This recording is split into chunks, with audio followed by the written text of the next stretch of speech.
Noite especial no Tribuna Independente em que falamos sobre estresse, sobre vida interior, sobre espiritualidade, sobre recarregar as nossas baterias.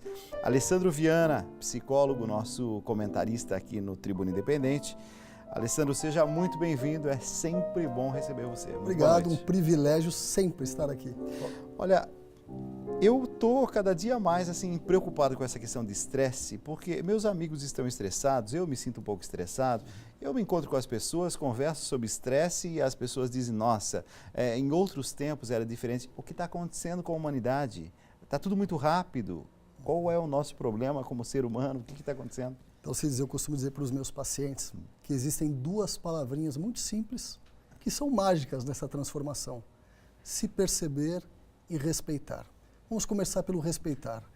Na verdade, você tem a sua essência, a sua filosofia de vida, os seus valores, o seu físico e o seu psiquismo têm os seus limites, mas quantas vezes nós carregamos alguns fardos que a gente não aguenta? Então, o nosso organismo ele grita, né? Grita pedindo socorro. E aí vem os sintomas, né? E a questão do perceber. Todos os sintomas que vêm, que são presentes no dia a dia, principalmente nesse mundo moderno, eles servem para nos dar a informação que algo está errado, para a gente transformar, perceber e rever alguns conceitos. Coisa que nós nos colocamos tão no automático, Dalcides, que a gente pouco faz. E aí o organismo grita e vem os sintomas do estresse. Quando a gente está estressado, certamente, aqueles que estão mais próximos já começam a perceber. Tem alguns sinais de que no dia a dia a gente realmente, acendeu a luz vermelha aí, tem alguma coisa me chamando a atenção. Quais são os sintomas, como é que as pessoas detectam, quais são os sinais?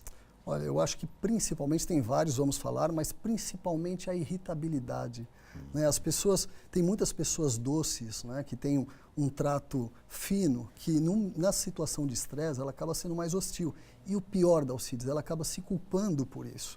Então nós podemos falar da falta de sono, que também promove essa irritabilidade, a falta de apetite, né, a baixa tolerância, perda do foco. Porque tem pessoas que falam, olha, eu estou lendo um livro e já entro em devaneio, estou assistindo uma TV e não consigo focar. Tudo isso são sintomas clássicos do estresse. Não consegue estar inteiro naquilo que está fazendo. Exatamente. É como se a cabeça não consegue parasse. focar. Exatamente. A cabeça não para. Né? Tá. Falando de uma forma bem simplista. Você está olhando, você está ouvindo alguém, mas está tão angustiado, tem tantas informações ao mesmo tempo. É como se sua alma não estivesse em paz. E aí você não consegue ter tranquilidade para corresponder à expectativa alheia. Em alguns momentos a gente falou sobre depressão aqui no primeiro bloco. Eu preciso dizer que eu estava admirando esse bate-papo, que foi sensacional, bom, né? Sensacional. Eu vi você ali sentado, acenando com a cabeça, eu disse assim, olha, até Alessandro Viana gosta de ouvir coisas boas, não é isso? Sim, sim. Porque a gente já tem a ideia de que o psicólogo, alguém que estuda o comportamento humano, não precisa saber muito mais, porque ele já sabe sobre o comportamento. Sempre correndo atrás para aprender. Sempre correndo atrás. Muito com esse Essa é a condição humana, sempre correndo atrás. Sempre. Quando a gente fala, por exemplo, depressão, eu não sei se a gente está vivendo, e é realmente a doença do século, mas são muitos os casos de depressão. Sim. O que a gente faz? Olha, Dalcides, eu posso te dizer que são muitos. E cada ano que se passa, como você sabe, eu faço atendimento clínico, cada ano que se passa eu tenho mais e mais pacientes em depressão. Esses últimos 5 anos foram assustadores. O que eu percebo, Dalcides? Falando bem da prática clínica, deixando toda uma teoria de lado, eu percebo que as pessoas estão desvalorizando ou deixando de valorizar a simplicidade da vida. Né? Então, o que eu vejo? A pessoa trocando o ser pelo ter, entrando numa compulsão por comprar, por fazer um monte de coisa ao mesmo tempo. E emocionalmente isso vai ocorrer um desgaste. Né? E a depressão, se a gente for olhar entre aspas, ela acaba sendo um aliado, uma sirene, para mostrar que, olha, você tem que parar e se cuidar. Porque imagina, Dalcides, se a pessoa não se percebe, não tem algum sintoma, ela vai até chegar numa falência, né? Uma falência emocional, uma falência física. Então, todos esses aspectos, essa falta da simplicidade, por isso que eu admirei muito o bate-papo, que vocês falaram muito nisso, esse valorizar o dia a dia, valorizar o estar com a família, valorizar as pequenas coisas. Isso está se perdendo. E as pessoas se sentem cada vez mais em débito com a vida, cada vez mais faltante. E aí vem um vazio enorme. Concomitantemente, a depressão entra nessa história. Mulheres são mais suscetíveis à questão de depressão ou não? Dalcides, se nós formos ler a maioria dos, enfim, em revistas, em livros, fala-se muito da depressão nas mulheres. Mas o que acontece, na verdade, é que os homens, eles não procuram uma ajuda e não verbalizam que têm os sintomas da depressão. Então, estatisticamente, o percentual é muito parecido. Só que nós ouvimos normalmente muito mais pelas mulheres. E os homens sofrem muito com isso. Nós acabamos carregando uma carga ancestral de os caçadores e fica muito difícil você imaginar o caçador se lamentando, o caçador falando estou triste. Homem não chora, por Exatamente. E aí, infelizmente, Dalcides, vem as fugas, né? Falamos de drogas, falamos de álcool, e a mulher ela acaba se permitindo mais se posicionar e, consequentemente, pedir ajuda. Tem questões e perguntas de telespectadores. Vamos lá. Perguntar aqui para o Paulo. Vamos lá, Paulo. É isso mesmo. Boa noite, Alessandro. Boa noite. Quem mandou uma pergunta para a gente interessante é o Bruno. Ele mora em Palmas, Tocantins, e ele pergunta se existem crianças que podem ter estresse ou depressão. E ainda se você já acompanhou algum caso desses. Sem dúvida nenhuma, e eu vou te falar que nos últimos anos você tem um aumento constante dos sinais e sintomas de depressão nas crianças. Uma coisa que eu percebo, Paulo, Dalcides, as crianças hoje estão se desenvolvendo muito solitárias. Você vê as crianças cada vez mais nos seus jogos, nos seus videogames, e você não tem a família próxima. Isso faz muita falta, e a criança sente isso. É importante você ter aquele equilíbrio dentro de casa, aquela troca da família, aquela harmonia, para a criança crescer, amadurecer emocionalmente. E isso está faltando. Não é à toa que cada vez mais nós percebemos os adolescentes mais rebeldes, enfrentando professores, tendo muito mais problemas que nas gerações anteriores não tinham. Não é só, então, questão de falta de educação.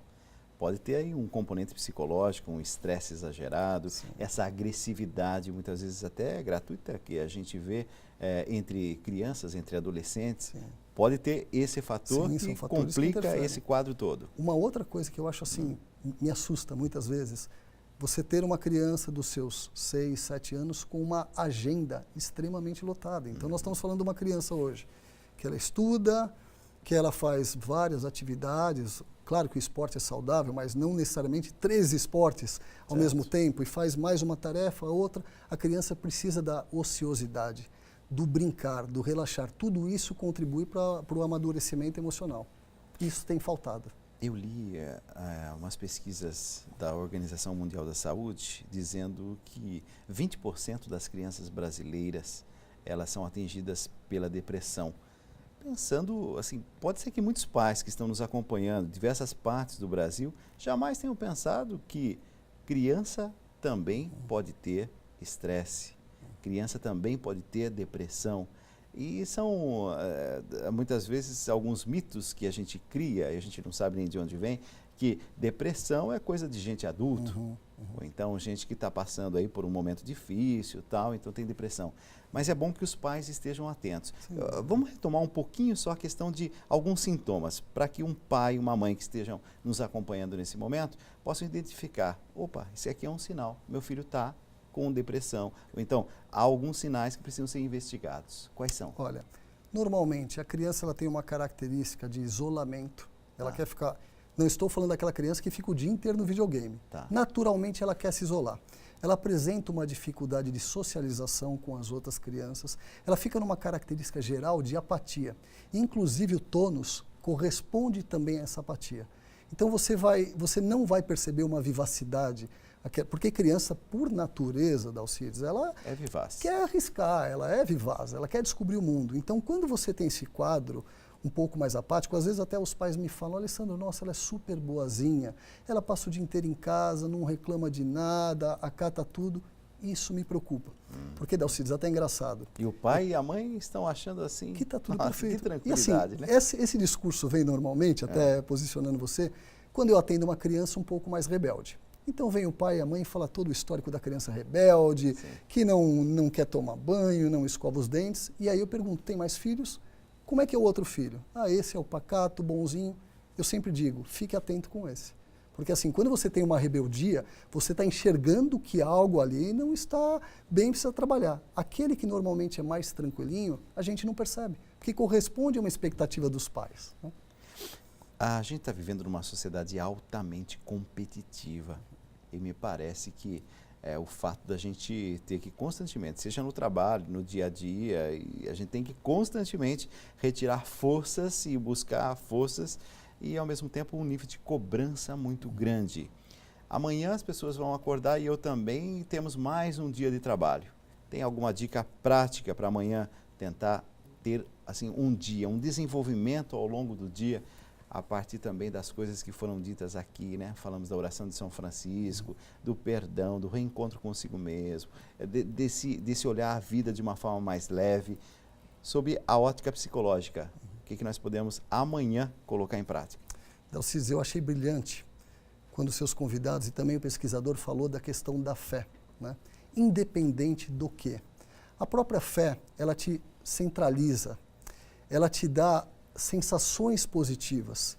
E se você mentalizar, se você se preparar para um dia, o seu organismo ele corresponde. Vou dar um exemplo. Nós estamos aqui sentados confortavelmente e de repente nós ouvimos algum grito.